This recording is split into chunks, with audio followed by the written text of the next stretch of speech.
जय हिंद साथियों, आप सभी का स्वागत है ध्येय एकेडमी देवरिया के यूट्यूब चैनल पे। दोस्तों, आज के इस क्लास के अंदर हम लोग एसएससी जीडी के महत्वपूर्ण कुछ हिंदी के प्रश्नों को देखने वाले हैं, क्योंकि एसएससी जीडी का एग्जाम आप सभी जानते हैं 20 फरवरी से स्टार्ट हो चुका है। हिंदी के जो प्रश्न है वो बहुत बेसिक प्रश्न पूछे जा रहे हैं, बहुत टफ नहीं पूछे जा रहे हैं। फिर भी बहुत छात्रों की ऐसी समस्या है कि गुरुजी थोड़ा सा जीडी का कोई हिंदी का मैराथन टाइप का वीडियो लेकर आइए, जिससे आगे आने वाले हमारे शिफ्ट में जो परीक्षाएं हैं उसमें हम लोगों को हेल्प मिल सके। तो बच्चों के निवेदन के आधार पर हमने इस वीडियो को लेकर आपके सामने आया हूं, और निश्चित रूप से वीडियो बहुत ही इंपॉर्टेंट होने वाली है। बहुत चुनिंदा महत्वपूर्ण प्रश्न इस वीडियो के अंदर है। तो इसलिए आप सभी से मैं रिक्वेस्ट करूंगा कि इस वीडियो को शुरू से लेकर लास्ट तक जरूर देखेंगे, और साथ ही साथ अगर ये वीडियो पसंद आएगी तो आप इस चैनल को भी सब्सक्राइब करेंगे। बहुत ही महत्वपूर्ण प्रश्न है, और निश्चित रूप से इस वीडियो से आने वाले परीक्षाओं के अंदर जीडी के जितने भी अभी शिफ्ट बचे हुए हैं, आने वाले अभी तो 2 ही 3 दिन परीक्षा है और चली है, बाकी बहुत दिन अभी मतलब हमको लग रहा है कि जब 6 तारीख तक परीक्षा है, तो अभी आज तारीख मान लीजिए 22 तारीख है। तो इस हिसाब से अगर हम देखें तो ये फरवरी महीना फिर 7 दिन और 6 दिन 12-13 दिन का लगभग टाइम बचा हुआ है। दोस्तों, आगे आने वाले शिफ्टों में जिनका भी परीक्षा है, निश्चित रूप से इनके लिए वीडियो बहुत इंपॉर्टेंट होने वाली है। इसलिए आप सभी से मैं अनुरोध करता हूं कि इस वीडियो को शुरू से लास्ट तक जरूर देखिएगा। पहला प्रश्न है, कर्कश का विलोम नीचे दिए गए विकल्पों में से कौन होगा?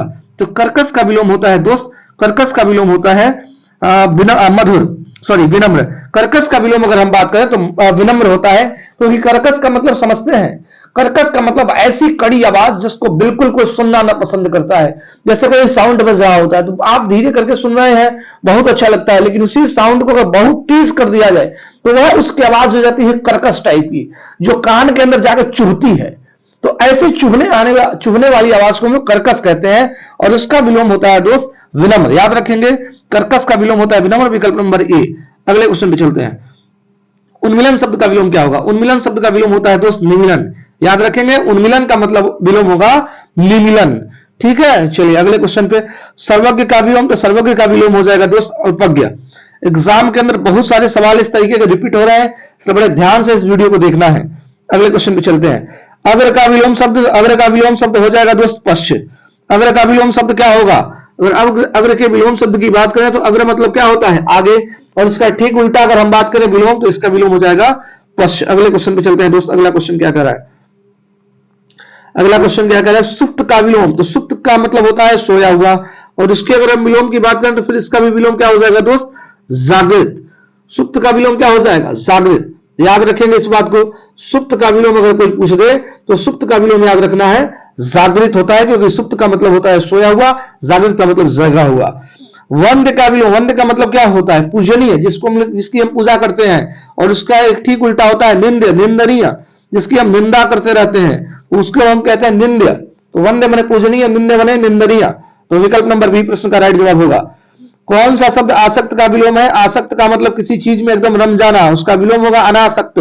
ठीक है ना, उससे दूरी बना लेना। अगला प्रश्न देखिए, अगला क्वेश्चन क्या कर रहा है? कौन सा शब्द हर्ष का विलोम है? हर्ष का मतलब होता है खुशी, खुशी का विलोम होता है शोक, है ना। कष्ट में होते हैं, दुख में होते हैं, तो इसको कहते हैं शोक। अगला क्वेश्चन, कौन सा शब्द अथ? अथ का मतलब होता है शुरुआत, और इसका विलोम होगा इति। अर्थ का मतलब होता है अंत, और इसका उल्टा होगा इति। ठीक है ना, विलोम इसका होगा इति। विकल्प नंबर डी याद रखेंगे। कच्चा चिट्ठा खोलना, मुहावरे के प्रश्न आ गए। ये सवाल दोस्त निश्चित रूप से बहुत ज्यादा इंपॉर्टेंट है, इसलिए बड़े ध्यान से इस वीडियो को देखना है। कच्चा चिट्ठा खोलना, इस मुहावरे का अर्थ है सारा भेद खोल देना। कच्चा चिट्ठा का खोलने का अर्थ क्या होता है? सारा भेद खोल देना। अगले क्वेश्चन पे चलते हैं, देखते रहिए आप भी। त्रिशंकु होने का उपयुक्त अर्थ क्या है? त्रिशंकु का मतलब समझते हैं, कहानी सुनी होगी आपने कभी बचपन में, है ना। तो त्रिशंकु का अर्थ होता है किसी और का ना होना, किसी और का ना होना। ऐसा सुना होगा आपने कि एक ऋषि थे, वो स्वर्ग की तरफ जाना शुरू किए और बीच में जाके चंद्रमा तक ही लटक गए, और आगे न उधर जा पा रहे थे, न धरती की तरफ आ रहे थे। तो त्रिशंकु वाली स्थिति हम लोग सुनते हैं अक्सर कहानियों के अंदर। तो त्रिशंकु का मतलब यही होता है, ना उधर के ना इधर के, किसी और का ना होना, है ना। ठीक है, अगले क्वेश्चन पे चलते हैं। घाट घाट का पानी होना, तो घाट घाट का पानी होना लोकोक्ति का क्या अर्थ है? अनेक क्षेत्रों का अनुभव, बहुत सारे क्षेत्रों का अनुभव अगर आपको हो जाए तो हम कहते हैं घाट घाट का पानी होना। घाट घाट का पानी पीना, घाट घाट का पानी पीने का अर्थ है अनेक क्षेत्रों का अनुभव प्राप्त कर लेना। छछुंदर के सिर पर चमेली के तेल, इसका मतलब समझते हैं। छछूंदर क्या है भाई, बहुत निकृष्ट जीव माना जाता है और उस पर चमेली लग गया, इसका मतलब अयोग्य व्यक्ति को अच्छी चीज दे देना। विकल्प नंबर 1 प्रश्न का राइट जवाब होगा। अगला क्वेश्चन देखिए क्या कह रहा है। विकल्प का चयन करें जो दिए गए मुहावरे का सही अर्थ है। माथे पर बल पड़ना, अगर आप माथा का मतलब मस्तिष्क, मस्तिष्क पे अगर बल पड़ रहा है, बार बार एकदम सोच में पड़े हुए, टेंशन में पड़े हुए, इसका मतलब समझ आए आपके अंदर संतुष्टि नहीं है, आप संतुष्ट नहीं है, और संतुष्ट नहीं इसका मतलब असंतोष प्रकट करना। विकल्प नंबर सी प्रश्न का बिल्कुल राइट जवाब हो जाएगा दोस्त। अगले क्वेश्चन पे चलते हैं। उस विकल्प का चयन करें जो दी गई लोकोक्ति का सही अर्थ है। आंख का अंधा गांठ का पूरा, आंख का अंधा गांठ का पूरा इसका अर्थ होता है दोस्त मूर्ख किंतु धनी। मूर्ख व्यक्ति तो है, जैसे किसी के पिताजी बहुत धन का कमा के चले गए और बेटा निकल गया मूर्ख, तो मूर्ख तो है लेकिन उसके पास पैसा बहुत ज्यादा है, तो इसको हम कहते हैं आंख का अंधा और गांठ का पूरा। अगले क्वेश्चन में चलते हैं। चमड़ी जाए पर दमड़ी ना जाए, तो चमड़ी जाए दमड़ी ना जाए का मतलब समझते हैं बहुत कंजूसी करना, अत्यधिक व्यक्ति कंजूस हो जाता है तो उसे कहते हैं चमड़ी जाए पर दमड़ी ना जाए। अगले क्वेश्चन में चलते हैं। आग लगने पर कुआं खोदना, आग लगने पर कुआं खोदना का मतलब संकट के समय बचाव के लिए सोचना, अभी तक तो कुछ किए नहीं और लास्ट टाइम पे जो है आदमी एकदम तेजी में हो जाता है। जैसे आप देखे होंगे, जैसे बहुत सारे बच्चे भी परीक्षा दे रहे हैं, बिल्कुल कुछ नहीं पढ़े होंगे और अब ये सोच रहे होंगे क्या इंपॉर्टेंट चीजें पढ़ लें जो परीक्षा के अंदर डायरेक्टली हो जाए, परीक्षा निकल जाए, तो ऐसे नहीं होता है। तो जो लड़के पहले पढ़े होंगे वो इस समय रिवीजन मारेंगे तो उनको फायदा होगा, लेकिन जो कुछ भी नहीं पढ़ा वो सोचेगा हो जाएगा तो नहीं हो पाएगा। तो वही अर्थ है आग लगने पर कुआं खोदना, इसका अर्थ है संकट के समय बचाव के लिए सोचना। अगला क्वेश्चन। चमड़ी जाए दमड़ी ना जाए, अभी हम बता चुके हैं बहुत कंजूस होना, अत्यधिक कंजूसी करना अगर होगा तो इसको हम कहते हैं चमड़ी जाए पर दमड़ी ना जाए। अगले क्वेश्चन में चलते हैं। अक्ल पर पत्थर पड़ना, बुद्धि भ्रष्ट हो जाना, अक्ल पर पत्थर पड़ गया इसका मतलब क्या हो गया, बुद्धि भ्रष्ट हो गई, दिमाग नहीं काम कर रहा है, तो उसी को कहते हैं हम लोग अक्ल पे पत्थर पड़ गया। बाग बाग होना का मतलब होता है बहुत खुश हो जाना, रिजल्ट आया मान लीजिए एसएससीजीडी का, फाइनल मेरिट में आपका नाम आ गया, अब क्या होंगे एकदम फूले नहीं समाएंगे, बहुत खुशी होगी। तो कोई कह दे बहुत बाग बाग हो गया आज, बाग बाग होने का मतलब होता है अति प्रसन्न हो जाना। अगले क्वेश्चन पे चलते हैं। बाधा डालना मुहावरे का अर्थ क्या है, इसका अर्थ होता है रोड़ा अटकाना, रोड़ा अटकाना उल्टा पूछा है दोस्त, वैसे रोड़ा अटकाना ही उसको पूछना चाहिए था, रोड़े अटकाने का अर्थ है बाधा डालना, कोई बात नहीं याद रखेंगे विकल्प नंबर डी। अगले क्वेश्चन पे अकल पर ये तो बता दिया अभी यार, सवाल रिपीट हो गया कोई बात नहीं, बुद्धि भ्रष्ट हो जाता। अगले क्वेश्चन पे चलते हैं। बाग बाग होना ये भी सवाल रिपीटेड है, बाग बाग होने का मतलब हो गया अति प्रसन्न हो रहा, रिपीटेड है। अगला क्वेश्चन चलते हैं। खेत रहना, खेत रहने का मतलब समझते हैं, खेत रहने का मतलब होता है वीर गति को प्राप्त हो जाना।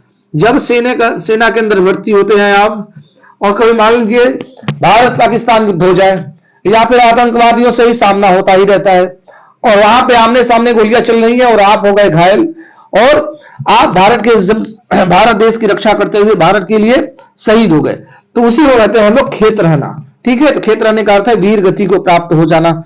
अगला है गर्दन पर सवार होना, गर्दन पर सवार होने का मतलब समझते हैं, अब कोई व्यक्ति आपका एकदम गर्दन पकड़ ले यानी पीछा ही नहीं छोड़ रहा है, विकल्प नंबर बी। अगला है चौकड़ी भूल जाना, चौकड़ी भूल जाना मुहावरे का अर्थ होता है घबरा जाना, चौकड़ी भूल जाने का अर्थ क्या होता है, घबरा जाना। अगला क्वेश्चन देखते हैं। कच्ची गोली खेलना, कच्ची गोली खेलने का अर्थ होता है अनुभवहीन होना, अनुभवहीन होना याद रखेंगे। रिक्त स्थान की पूर्ति करें, ऐसे सवाल भी आ रहा है पेपर के अंदर। लोग आजीवन की तरह जूझते रहते हैं, किसकी तरह जूझते रहते हैं, बीमारी की तरह जूझते रहते हैं, टट्टू की तरह जूझते रहते हैं, घुंघरू की तरह जूझते रहते हैं, उल्लू की तरह जूझते रहते हैं। तो लोग आजीवन किसकी तरह जूझते रहते हैं बताइए।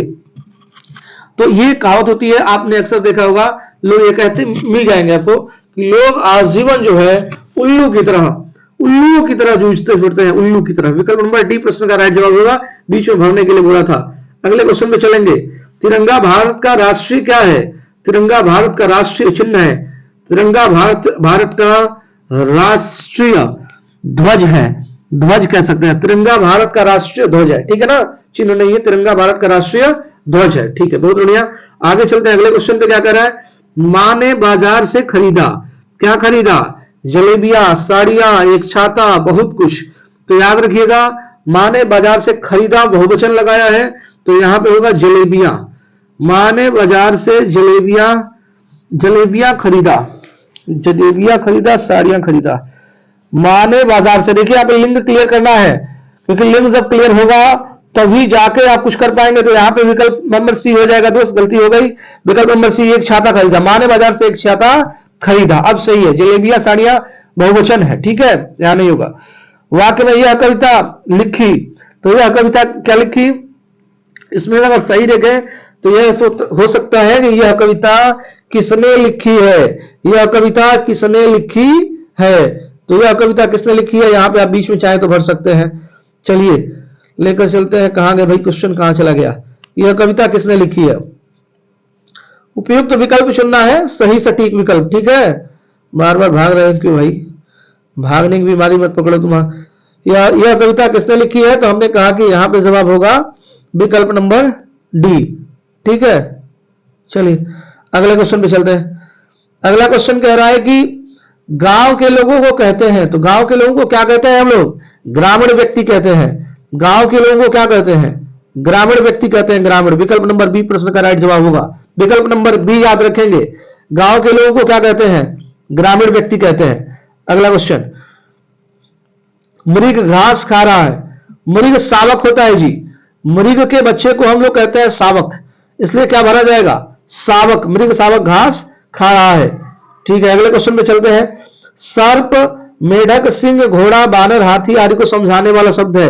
अब अनेकार्थी के क्वेश्चन आ गए, यानी एक शब्द हो और उसके अनेक अर्थ हो तो उसको अनेकार्थी हम लोग बोलते हैं। तो यहां पे अगर देखें इसका अनेकार्थी क्या होता है, तो हरि होता है। हरि शब्द के अनेक अर्थ हैं। हरि शब्द का मतलब ही है सर्प, मेढक, सिंह, घोड़ा, बानर, हाथी आदि। तो एक कह रहा है इन सारे शब्दों को समझाने वाला शब्द है। कहने का मतलब डायरेक्टली नहीं पूछा कि अनेकार्थी है, लेकिन हम समझ जाएंगे एक शब्द का अनेक अर्थ है यानी अनेकार्थी, तो ये हरि का होगा। अगले क्वेश्चन पे चलते हैं। कर का अर्थ नहीं होता है, तो कर का अर्थ क्या नहीं होता है, सूर्य नहीं होता है। विकल्प नंबर सी। अगला प्रश्न देखते हैं। वर्ण का अर्थ नहीं होता है, वर्ण का अर्थ क्या नहीं होता है, तो वर्ण का अर्थ जो सुंदर नहीं होता है। रंग होता है, जाति होता है, अक्षर होता है, लेकिन सुंदर नहीं होता है। अगले क्वेश्चन पे चलेंगे। कौन सा शब्द अनेकार्थी नहीं है, तो हत्या। हत्या शब्द जो है अनेकार्थी नहीं है, क्योंकि ऐसा नहीं होता है कि हत्या के अनेक अर्थ होते हैं। हत्या का मतलब दोस्त एक ही होता है, मृत्यु कारित कर देना, मृत्यु कारित कर देना, इसी को हत्या कहते हैं, उसके अनेक अर्थ नहीं है, तो यही अनेकार्थी नहीं है। अगले क्वेश्चन में चलते हैं। पत्र शब्द का अर्थ नहीं होता है, तो पत्र शब्द का अर्थ क्या नहीं होता है दोस्त, पंख नहीं होता है, पंख। पत्र का लेख हम कहते हैं, चिट्ठी कहते हैं, पत्ता लिखा है, इसमें थोड़ी सी कुछ गड़बड़ी होगी विकल्प नंबर डी में, चलिए कोई बात नहीं, लेकिन याद रखिएगा पंख नहीं होता है, ठीक है ना। चलिए अगले क्वेश्चन पे चलते हैं। अगला क्वेश्चन क्या कह रहा है, कौन सा शब्द अंग्रेजी में अपनाया गया है जिसका अर्थ भिन्न होता है, तो इससे हम कहते हैं जगन्नाथ। जगन्नाथ जो है, जगन्नाथ, इसका अर्थ कह रहा है कि इनमें से कौन सा शब्द अंग्रेजी में अपनाया गया है जिसका अर्थ क्या होता है, भिन्न, तो यह है जगन्नाथ, ठीक है। अगले क्वेश्चन पे चलते हैं। अगले क्वेश्चन पे, अनेकार्थी शब्द नाग का निम्नलिखित में से एक अर्थ है। नाग का क्या अर्थ है, तो नाग का एक अर्थ है दोस्त हाथी। क्या है, हाथी, याद रखेंगे, हाथी, यानी कि नाग का एक अनेकार्थी क्या है, हाथी भी है। अगले क्वेश्चन पे चलते हैं। गो का अर्थ नहीं है, गो का अर्थ कौन सा नहीं, जानते हैं इस बात को, गो का अर्थ नहीं है गज, गो का अर्थ नहीं है गज, तो गज का मतलब क्या होता है, हाथी, है ना। गो का हम लोग प्रयोग नदी के अर्थ में, इंद्रिय के अर्थ में और गाय के अर्थ में कर सकते हैं, लेकिन गो का अर्थ हम जो गज के हाथ में नहीं लगा सकते हैं, ठीक है ना। तो गो का अनेकार्थी कौन नहीं है, गज नहीं है। अगले क्वेश्चन पे चलते हैं। शिव का कौन सा अर्थ नहीं है, तो चक्रपाणी, क्योंकि चक्रपाणी, चक्र कौन धारण करते हैं, चक्र धारण करते हैं भगवान विष्णु, तो शिव का अनेकार्थी नहीं है। शिव का कौन सा अर्थ नहीं है, तो चक्रपाणी नहीं है, बाकी सब भगवान शिव के नाम ही है। कौन सा शब्द पुत्र का अनेकार्थी शब्द है, पुत्र का अनेकार्थी शब्द पूत, आपने सुना होगा, पूत सपूत तो का धन संचय, पूत कपूत तो का धन संचय, पूत का मतलब होता है पुत्र, तो पुत्र का अनेकार्थी होता है पूत। विकल्प नंबर डी विकल्प का राइट जवाब होगा। अगले क्वेश्चन पे चलते हैं। अजीत शब्द का क्या अर्थ है, अजीत शब्द का अर्थ होता है दोस्त आंगन, अजीत शब्द का क्या अर्थ होता है, आंगन। अगले क्वेश्चन पे चलते हैं। गो का अनेकार्थक शब्द समूह है, गो का फिर हम बता दे रहे हैं, गो का अनेकार्थक, अब देखिए एक शब्द है हिंदी, इसलिए आप ये मत, बहुत सारे बच्चों को लगता है अंग्रेजी ही टफ है, दोस्त हिंदी भी कठिन है। अनेकार्थी इस तरीके के ऐसे ऐसे शब्द हैं जिसको आपने आज तक शायद सुना ही ना हो, और पेपर के अंदर आएगा तो छूट जाएगा। तो गो का अनेकार्थक शब्द समूह कौन कौन सा है, बाण और सूर्य, ठीक है। अगले प्रश्न में चलते हैं, इसलिए ध्यान से हम करें, इस वीडियो को देखिए। अब आगे संज्ञा से प्रश्न आ गया। लड़का किस प्रकार की संज्ञा है, तो वह संज्ञा शब्द जो किसी जाति को दर्शाते हैं। लड़का नाम लेने पर ऐसा नहीं कि किसी एक व्यक्ति का नाम आया, पूरे लड़के जाति का बोध हो गया, जातिवाचक कहेंगे हम, या जातिवाचक संज्ञा के अंतर्गत आएगा जातिवाचक। अगले क्वेश्चन पे चलते हैं। सेना, दल, सभा, कक्षा आदि शब्द कौन संज्ञा का बोध कराता है? समूह की बात हो जाएगी तो समूहवाचक संज्ञा होगा, क्योंकि ये सब टीम में रहते हैं, समूह में रहते हैं। अगले क्वेश्चन में चलते हैं। भाववाचक संज्ञा, ऐसी संज्ञा जिसको आप छू नहीं सकते हैं, जिसको केवल महसूस किया जा सकता है। निराशा, निराश, निराश हो जाना, तो इसको आप छू नहीं सकते हैं, ठीक है। हाँ चलिए आगे चलते हैं। आगे आगे कह रहा है कौन सा शब्द भाववाचक संज्ञा है? अब भाववाचक संज्ञा क्या है? मिठास, क्योंकि मिठास को कोई छू नहीं सकता है, न कोई देख सकता है, न उसका वजन किया जा सकता है, न उसकी लंबाई चौड़ाई मापी जा सकती है, तो जिसका अनुभव हम कर लेते हैं उसी को तो कहते हैं हम लोग भाववाचक संज्ञा।